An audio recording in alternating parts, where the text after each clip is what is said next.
जय हिंद दोस्तों, नए इन्फॉर्मेटिव वीडियो में आपका स्वागत है। दोस्तों, हम आज इस वीडियो में बात करेंगे करेंट अकाउंट ओपनिंग कराने के क्या क्या डॉक्यूमेंट की रिक्वायरमेंट होती है। तो दोस्तों, इस वीडियो में हम सारे कंस्टिट्यूशन के रिगार्डिंग डिस्कस करेंगे कि हर कंस्टिट्यूशन में अलग अलग डिफरेंट डॉक्यूमेंट की रिक्वायरमेंट होती है।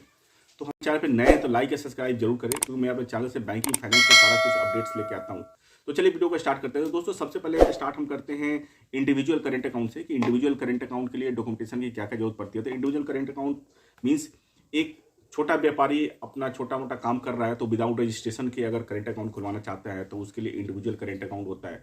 उस इंडिविजुअल करेंट अकाउंट में ज़्यादा कोई कागजी कार्रवाई की जरूरत नहीं है। पैन कार्ड, आधार कार्ड और एक आपको बिजनेस प्रूफ दिखाना पड़ेगा, जैसे कि आप ऑफिस दिखा सकते हैं अपना, या कोई आपके पास चालान हो वो दिखा सकते हैं, कोई सामान खरीदते हो वो दिखा सकते हो, जिससे प्रूफ हो जाए कि आप बिजनेस कर रहे हैं।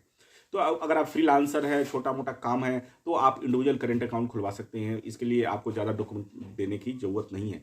इसके बाद है कि proprietorship current account. Proprietorship current account के लिए क्या क्या जरूरत होता है। एक तो प्रोप्राइटर का पैन कार्ड चाहिए होता है, जो इंडिविजुअल पैन कार्ड होता है प्रोप्राइटर का, उसका हमें पैन कार्ड चाहिए होता है। केवाईसी चाहिए प्रोप्राइटर का, means Aadhaar card, voter ID card, passport, driving licence, कोई भी एक डॉक्यूमेंट आप दे सकते हैं अपने प्रोप्राइटर की केवाईसी के लिए।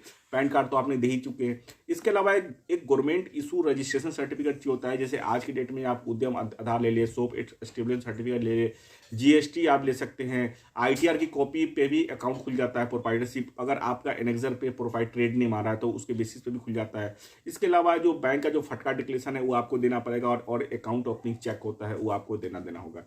ए हो गया प्रोप्राइटरशिप फर्म के लिए। अगर किसी ने अपनी अगर इंडिविजुअल करेंट अकाउंट से वो थोड़ा सा अच्छा बिजनेस चलता है तो वो अपने नाम के नाम से अकाउंट रखते हैं, जैसे कि एबीसी इंटरप्राइजेस। तो उस एबीसी इंटरप्राइजेस के नाम से एक रजिस्ट्रेशन प्रूफ चाहिए। रजिस्ट्रेशन प्रूफ के साथ साथ उस प्रोप्राइटर की केवाईसी चाहिए। ये प्रोप्राइटरशिप फॉर्म होता है बेसिकली।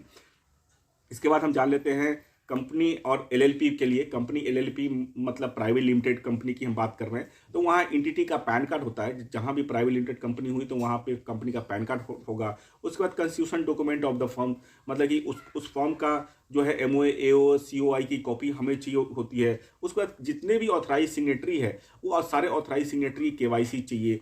उसके बाद बोर्ड ऑफ रजिस्ट्रेशन, वो जो बीआर की कॉपी होती है, या एलएलपी में एलएलपी का एग्रीमेंट होता है, एलएलपी लेटर होता है, या पार्टनरशिप में पार्टनरशिप का लेटर होता है। इसके अलावा फटका डिक्लेरेशन और अकाउंट ओपनिंग चेक हर बैंक लेता है। इसके अंदर में आप अगर देखें कि ऑथराइज सिग्नेटरी, डायरेक्टर्स, इस सब की केवाईसी की जरूरत होती है। इसमें कंडीशन ये है कि अगर आपकी शेयर के अकॉर्डिंग डॉक्यूमेंट, अगर कोई सिग्नेटरी नहीं बन सकता किसी डायरेक्टरशिप में तो फिर उसकी केवाईसी की जरूरत नहीं है, लेकिन वो डिपेंड करता है उसके शेयर्स के ऊपर।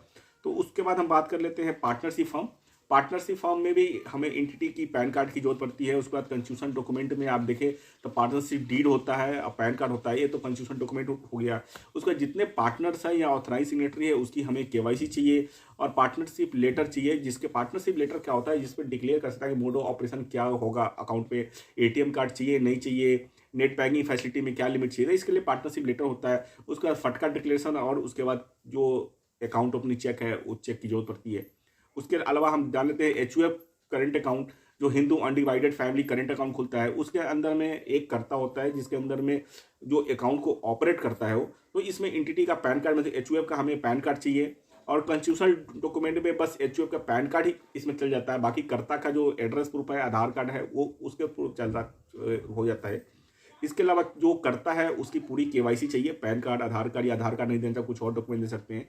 और गवर्नमेंट इशू रजिस्ट्रेशन, अगर आप एचयूएफ केवल अगर किसी का नाम से ही है सुमन गुप्ता एचयूएफ, तो सुमन गुप्ता एचयूएफ के नाम से अगर खाता खुलवाना चाह रहा है तो उस नाम से खाता खुल जाएगा। लेकिन अगर उसने किसी ट्रेड नेम रखा हुआ है तो ट्रेड नेम के लिए कोई ना कोई हमें प्रूफ चाहिए होता है। प्रूफ में आप जीएसटी या अदर कोई भी सर्टिफिकेट दे सकते हैं।